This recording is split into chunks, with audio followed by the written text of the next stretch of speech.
2023ರಲ್ಲಿ ಹಲವು ಸ್ಟಾರ್ಗಳು ವಿವಾಹ ಬಂಧನಕ್ಕೆ ಒಳಗಾಗಿದ್ದಾರೆ. ಹಾಗೆಯೇ ಮೊದಲ ಮದುವೆಯನ್ನ ಮುರಿದುಕೊಂಡು ವಿಚ್ಛೇದನ ಪಡೆದಿದ್ದ ಕೆಲ ತಾರೆಯರು ಸಹ 2023ರಲ್ಲಿ ಎರಡನೇ ಮದುವೆ ಮಾಡಿಕೊಂಡಿದ್ದಾರೆ. ಸೆಕೆಂಡ್ ಮ್ಯಾರೇಜ್ ಆಗಿ ಈ ವರ್ಷ ಹೊಸ ಲೈಫ್ ಶುರು ಮಾಡಿದ ಕೆಲವು ತಾರೆಯರ ಹೆಸರುಗಳನ್ನು ಇಂದಿನ ಈ ವಿಡಿಯೋದಲ್ಲಿ ನೋಡೋಣ ಬನ್ನಿ. ಅಮಲಾ ಪಾಲ್ ಎರಡನೇ ಮದುವೆ. ಈ ವರ್ಷ ಅಮಲಾ ಪಾಲ್ ಎರಡನೇ ಮದುವೆಯಾಗಿದ್ದಾರೆ. ಬಾಯ್ ಫ್ರೆಂಡ್ ಜಗತ್ ದೇಸಾಯಿ ಅವರನ್ನ ಅಮಲಾ ಪಾಲ್ ವಿವಾಹವಾದರು. ಕೊಚ್ಚಿಯಲ್ಲಿ ಅಮಲಾ ಪಾಲ್ ಜಗತ್ ದೇಸಾಯಿ ಮದುವೆ ನಡೆಯಿತು. 2017ರಲ್ಲಿ ಅಮಲಾ ಪಾಲ್ ಮೊದಲ ಮದುವೆಯಿಂದ ವಿಚ್ಛೇದನ ಪಡೆದಿದ್ದರು. ಇನ್ನು ಎರಡನೇ ಮದುವೆಯಾದ ಆಶೀಶ್ ವಿದ್ಯಾರ್ಥಿ. ಕನ್ನಡ ಸಿನಿಮಾಗಳಲ್ಲಿಯೂ ಮಿಂಚಿರುವ ಖ್ಯಾತ ನಟ ಆಶೀಶ್ ವಿದ್ಯಾರ್ಥಿ ಎರಡನೇ ಮದುವೆಯಾದರು.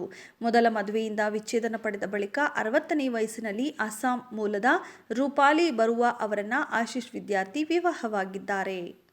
ಮಂಚು ಮನೋಜ್ ಎರಡನೇ ಮದುವೆ. ತೆಲುಗು ನಟ ಮಂಚು ಮನೋಜ್ ಎರಡನೇ ಮದುವೆಯಾಗಿದ್ದಾರೆ. ಮೋನಿಕಾ ರೆಡ್ಡಿ ಎಂಬುವವರನ್ನ ಮಂಚು ಮನೋಜ್ ವಿವಾಹವಾದರು. ಕುಟುಂಬಸ್ಥರು ಹಾಗೂ ಆತ್ಮೀಯರ ಸಮ್ಮುಖದಲ್ಲಿ ಮಂಚು ಮನೋಜ್ ಮತ್ತು ಮೋನಿಕಾ ರೆಡ್ಡಿ ವಿವಾಹ ಬಂಧನಕ್ಕೆ ಒಳಗಾಗಿದ್ದರು. ಇನ್ನು ಮಸಾಬಾ ಗುಪ್ತಾ ಸತ್ಯದೀಪ್ ಮಿಶ್ರಾ. ನಟಿ come fashion designer Masaba Gupta ಸತ್ಯದೀಪ್ ಮಿಶ್ರ ವಿವಾಹ ಜರುಗಿತು. ಇಬ್ಬರಿಗೂ ಇದು ಎರಡನೇ ಮದುವೆ. 2015ರಲ್ಲಿ ಮಧು ಮಂತೇನಾ ಅವರನ್ನ ಮಸಾಬಾ ಗುಪ್ತಾ ಮದುವೆಯಾಗಿದ್ರು. 2019ರಲ್ಲಿ ಡಿವೋರ್ಸ್ ಪಡೆದರು. ಇತ್ತ 2013ರಲ್ಲಿ ನಟಿ ಅದಿತಿ ರಾವ್ ಹೈದರಿ ಅವರಿಂದ ಸತ್ಯದೀಪ್ ಮಿಶ್ರಾ ವಿಚ್ಛೇದನವನ್ನ ಪಡೆದಿದ್ರು.